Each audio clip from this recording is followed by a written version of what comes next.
अस्सलाम वालेकुम नाजरीन, मैं हूं आदिल निज़ामी और आप देख रहे हैं मेरा यूट्यूब और फेसबुक चैनल आदिल निज़ामी स्पीक्स।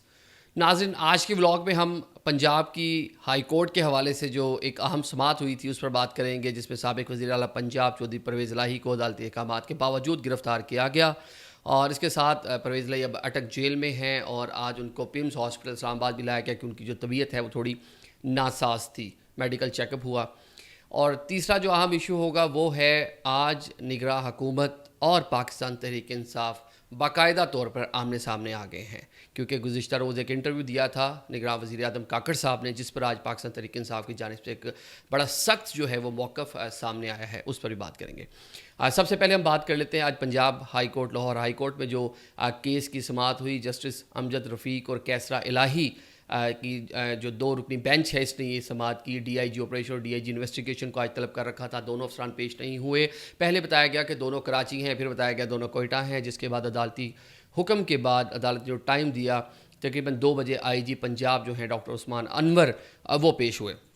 इसके साथ एडवोकेट जनरल पंजाब खालिद इसहाक वो भी आज कमरे अदालत में मौजूद थे और जस्टिस साहब ने जब ये पूछा कि ये बताएं जी परवेज़ इलाही साहब कहाँ हैं, तो दोनों जो साहिबान थे एडवोकेट जनरल पंजाब और IG पंजाब, दोनों ने आगे से जवाब दिया हमें मालूम नहीं है, और जिस पर अदालत में कह के लग गए। एडवोकेट जनरल पंजाब ने तो आज ये कहा कि पंजाब की किसी अथॉरिटी किसी अदारे के पास नहीं है, क्योंकि ये हुक्म दिया गया था अदालत की जानिब से, ये अल्फाज यूज़ किए गए थे कि कोई अथॉरिटी कोई ऑफिस कोई अदारा चौधरी परवेज़ इलाही को गिरफ़्तार नहीं करेगा। लेकिन उसके बावजूद हमने देखा जो तमाशा लगा, जिन अफसरान को कहा गया था कि आपने सिक्योरिटी प्रोवाइड करनी है और चौधरी परवेज़ इलाही को उनकी रिहाइश का ज़हूर इलाही रोड तक छोड़ कर आना है, लेकिन देखा किस तरह से उनकी गाड़ियाँ रोकी गई, किस तरह से एक पुलिस की जानिब से कार्रवाई की गई। अफसोसनाक कार्रवाई थी वो, उसको जितना उसको कंडेम किया जाए वो कम है, क्योंकि 2 बार के स्पीकर पंजाब असम्बली हैं, 2 बार के वज़ीर आला पंजाब हैं और 1 बार डिप्टी वज़ीर आज़म पाकिस्तान रह चुके हैं। जिस तरह अहलकारों की जानिब से गाड़ी से उनको बाहर निकाला गया, उस टाइम लतीफ़ खोसा भी उनके हमरा मौजूद थे, जिस तरह तज़लील की गई,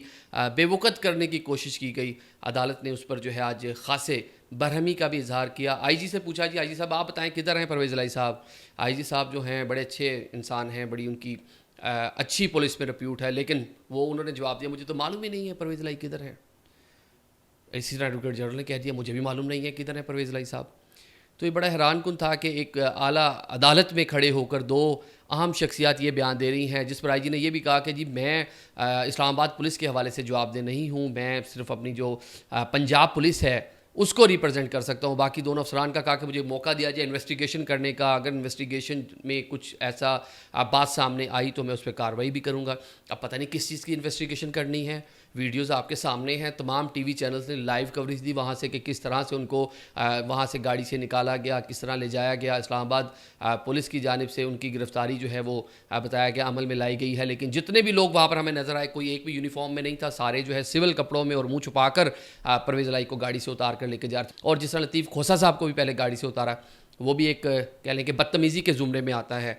आज दोनों जो हैं साहिबान अदालत में उस तरह से जो है उन्होंने अपना मौक़िफ़ पेश नहीं किया, बल्कि डिफेंड ही करने की कोशिश की। दूसरी जानिब IG इस्लामाबाद नासिर अकबर ख़ान को आज लाहौर हाई कोर्ट ने शो कॉज नोटिस दिया, जिस पर जो एडवोकेट जनरल पंजाब हैं खालिद इसहाक, उन्होंने इस्तदा की कि शो कॉज नोटिस ना दें, सिर्फ नोटिस दे दें, अगली जो समाअत होगी उसमें पेश हो जाएंगे, आकर अपना जो मौक़िफ़ है वो बयान करेंगे। लेकिन अदालत ने बड़े सख्त उनके हवाले से रिमार्क्स भी दिए और कहा कि नहीं ये शो कॉज नोटिस ही है। और इसके साथ साथ ये भी अदालत ने हुक्म दिया जो अटक के डिस्ट्रिक्ट मजिस्ट्रेट हैं, डिस्ट्रिक्ट एंड सेशन जज हैं, बल्कि उनको हुक्म दिया है कि कल चौधरी परवेज़ इलाही को आप अटक जेल से लेकर लाहौर हाई कोर्ट आएँ, उनको पेश किया जाए, क्योंकि वाज़ेह खिलाफ वर्जी है हाई कोर्ट के अहकामात की।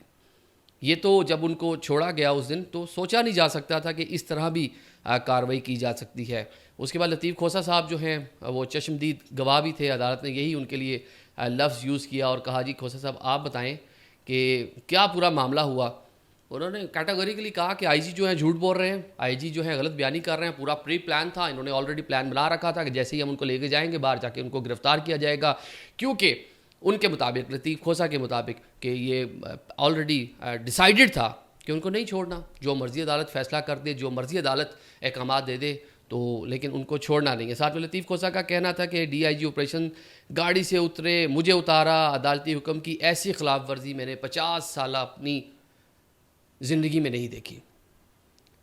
50 साल ज़िंदगी में नहीं देखी। मतलब 50 साल उन्होंने कहा मुझे प्रैक्टिस करते हुए हो गए हैं बीइंग अ लॉयर, लेकिन ऐसे मामला मैंने कभी नहीं देखे कि हाई कोर्ट का जज हुक्म दे और उसके बावजूद आप जो मुलजिम हैं उसके साथ इस तरह से पेश आएँ और उन अहकामात की धज्जियाँ उड़ा दें।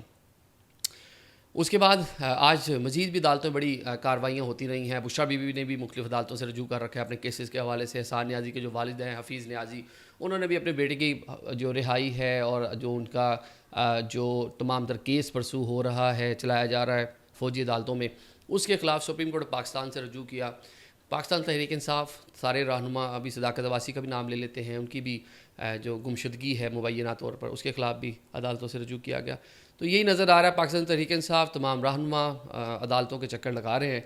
बाकी परवेज़ इलाही साहब अटक जेल में, इतलात थी कि उनकी तबीयत खासी जो है वो ख़राब हुई। एज भी अराउंड 75 के करीब उनकी उम्र है और मेडिकल इश्यूज़ भी हैं, मेडिसिन भी ले रहे हैं, मेडिकेशन पर भी हैं। तबीयत ख़राब हुई जिसके फ़ौरी बाद सख्त सिक्योरिटी हसार में उनको पिम्स जो इस्लामाबाद में हॉस्पिटल है, Pakistan institute of medical sciences, वहाँ पर लेकर आया गया, जहाँ पर उनके रूटीन के टेस्ट भी किए गए। जिसके बाद हॉस्पिटल की जानिब से एक प्रेस रिलीज़ भी जारी की गई और बताया गया जो उनकी हालत है वो बिल्कुल ठीक है, ही इज़ ओके, उनका कोई इतना इशू नहीं है। रूटीन का चेकअप किया और उसके बाद उनको दोबारा जो है सख्त सिक्योरिटी हिसार में एलीट फोर्स और इस्लामाबाद पुलिस जो है सिक्योरिटी दे रही थी, उनको वापस ले जाया गया। बाकी आज जो हमने देखा एक बड़ी डेवलपमेंट सामने आई है कि पाकिस्तान तहरीक इंसाफ और केयर टेकर वज़ीर आज़म, केयर टेकर हुकूमत पहली बार खुलकर आमने सामने आ गए हैं। वज़ीर आज़म की जानिब से जियो न्यूज़ और सलीम साफ़ी को एक इंटरव्यू दिया गया था जिसमें उन्होंने 9 मई वाक़यात के हवाले से बात की और एक बड़ा हार्ड उन्होंने मौक़िफ़ लिया, जिस पर पाकिस्तान तहरीक इंसाफ ने आज एक जवाब जो है उनको दिया है। कहा है कि आपका काम, आपका मैंडेट जो है सिर्फ इलेक्शन करवाना है, जिस पर आप बात ही नहीं कर रहे, आप बोल ही नहीं रहे, आप बता ही नहीं रहे कौम को कि इलेक्शन कब होंगे। आपने अभी तक कोई इलेक्शन कमिश्नर से मीटिंग नहीं की, कोई आपने इलेक्शन के हवाले से कोई आगे बात नहीं की उनसे। आप तो डे टू डे अफेयर चलाने आए थे। आप इस तरह के किस तरह कॉन्फ्लिक्ट में पड़ गए और इस तरह के हार्ड बयानात आपकी जानिब से कैसे आ गए? आपका तो ये काम ही नहीं है। आपके बयानात से बाइसनेस नज़र आ रही है। पाकिस्तान तहरीक इंसाफ ने ये इल्ज़ाम लगाया है वज़ीर आज़म अनवारुल हक काकड़ पर। इसके साथ साथ ये भी कहा कि पाकिस्तान तहरीक इंसाफ का 9 मई वाक़यात के हवाले से एक दो टोक मौक़िफ़ है और जो पहले दिन से है कि 9 मई वाक़यात की आज़ादाना जुडिशल इंक्वायरी कराई जाए, एक कमीशन बनाया जाए, कमीशन इसको इन्वेस्टिगेट करे कि उस दिन इन एक्चुअल हुआ क्या, कौन सी तनसीबात पर हमले हुए, कौन बीच में इन्वॉल्व था, कौन नहीं था, किसका क्या किरदार था। तो इसको भी इन्वेस्टिगेट होने की ज़रूरत है। ये पाकिस्तान तहरीक इंसाफ का मौक़िफ़ था और उन्होंने एक तरह से तंबीह भी की वज़ीर आज़म को कि जो आपका काम है वो करें, आप इस तरह के नॉन इश्यूज़ का हिस्सा नहीं बने। 90 डेज़ में आपने इलेक्शन करवाना है, उस पर आप बात ही नहीं कर रहे। जो सबसे अहम काम है आपका, जिसके लिए आपको वज़ीर आज़म हाउस तक लाया गया है, जो ज़िम्मेदारी आपको इन एक्चुअल दी गई है, जो आपके कांधों पर सबसे अहम ज़िम्मेदारी है, वो इलेक्शन करवाना है, उस पर आप बोल ही नहीं रहे, लब कुशाई नहीं कर रहे और दीगर मामलात में आप बयानात दे रहे हैं, इंटरव्यूज़ दे रहे हैं। तो ज़रा इस पर थोड़ा फोकस करें। पाकिस्तान तहरीक इंसाफ ने तंबीह भी की है, एडवाइस भी की है निगरान वज़ीर आज़म को। बाकी आखिर में अबू ज़र सलमान न्याजी, ये एक वकील हैं, इन्होंने चेयरमैन पीटीआई को आज एक लेटर लिखा है, जेल में, अटक जेल में लेटर, और उसमें उन्होंने चेयरमैन पीटीआई की खासी मतलब तारीफ़ भी की है और क्योंकि उनकी फॉलोइंग तो है, जो उनके चाहने वाले लोग हैं वो तो हैं। उनको एडमायर भी किया जा रहा है कि अभी तक बैरून मुल्क वो नहीं गए। अमूमन हमने देखा कि जो प्रीवियस हिस्ट्री है हमारी के यहाँ या तो लोग हुकूमत में होते हैं या फिर एग्ज़ाइल में होते हैं। अभी मौजूदा वज़ीर आज़मशिप से हटने के चौथे दिन आधी कबीना, आधे रिश्तेदारों के साथ, डार साहब और बाकी लोगों के साथ वो लंदन में मुकीम है आजकल।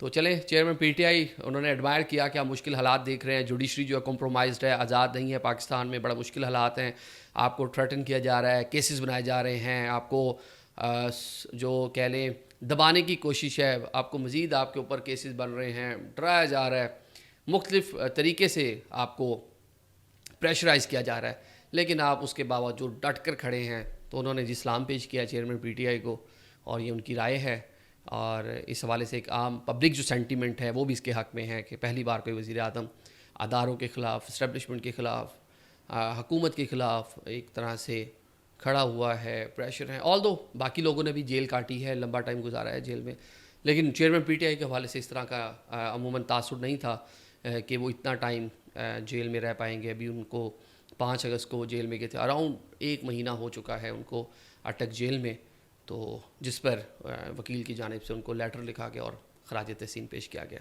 आज के व्लॉग में हमारी जानब से इतना ही। अल्लाह हाफिज़।